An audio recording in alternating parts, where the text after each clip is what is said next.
The idea today is to move all these solar panels into the backyard. Because this has like a blue LED on it and it's always drawing power, I figured I'd look at something else that would maybe draw less power. I got one of these little doodads here that turns 12 volts into 5 volts into USB. So I have two USB inputs there. But what I'm noticing is this is always using 1 watt. I've got to look up some other options, but it looks like this guy apparently was the best option. So I'm trying to move all the panels up to the backyard and moving things around. You can see I was able to reach all the panels back there for the ones with a very long extension cord. And they all have short pigtails, so I can't go that far unless I get an extension cord of some kind to move them to the backyard. Move the solar panels here because I was trying to figure out how far I could move them up there, and the wire's just shy of getting past the deck. Of course, in the evening, there's like the worst place to park because it's just fully covered. And I moved the batteries from that side over to this side just to give myself like 6 extra feet of cable. See, I now have a switch right there to turn everything on and off. The interesting thing is these two guys stay on because they're at least connected to each other, as the solar power from this guy is treated as the battery for this guy. I have my alley capacity meter.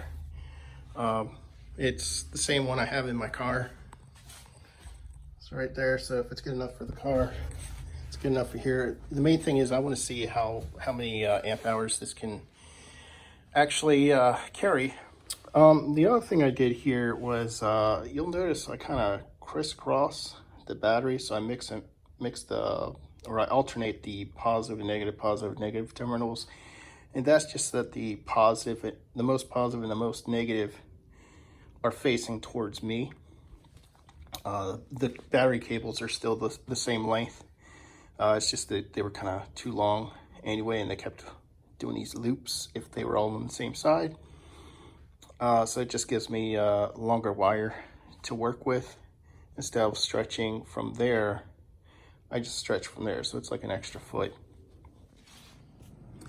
Somebody was giving away some free Halloween decorations when they were moving out. And I picked this little case up, and he said there was something inside, and you can kind of see it. I see there's like a skeleton there. I popped out the batteries, which were corroded pretty bad. Cleaned up the contacts, put in new batteries, but nothing's working. Yeah, we got transistors that look like they're rusted. Even the motor looks rusted. There's a photoresistor up there. I noticed this right away was the little hole. You look inside and you can see a little squiggly, it's like a resistor. All right, here we are. This is the contraption inside. Everything else was just pulled apart.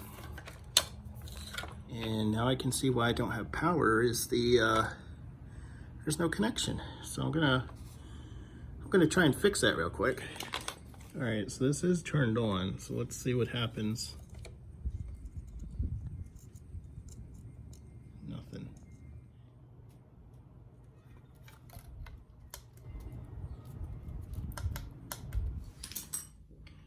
All right, so I'm just looking at what I've actually pulled out of this thing and just deciding actually what I want to keep or not. Looks like the celery really didn't grow all that high. Holy smokes, but it's more flavorful than the store. All right, I had a ton of marigold seeds.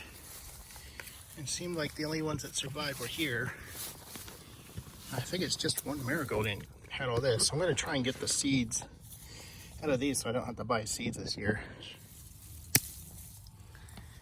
And then I take this branch and I cut off all the buds and just put the branch on the side, so that should make it easier to get everything and pick it clean.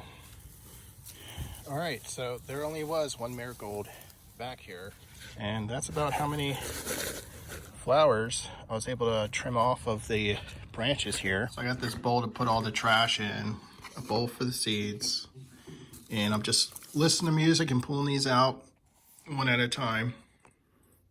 I'm just going to show you what I'm doing. I've never done this before, so last year I bought all my seeds. So I just pulled off some of the flowering part, the dead flowers, and it looks like there's a little bit more.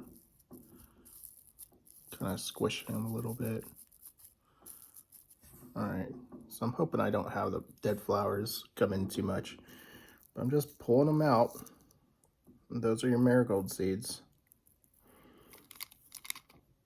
And there's still a ton more in here.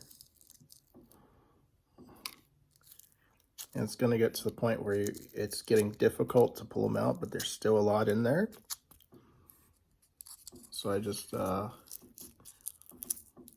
pull it apart. I probably had that many to start with when I bought the seeds. And that's what I got with one plant. Yes, that's ridiculously crazy.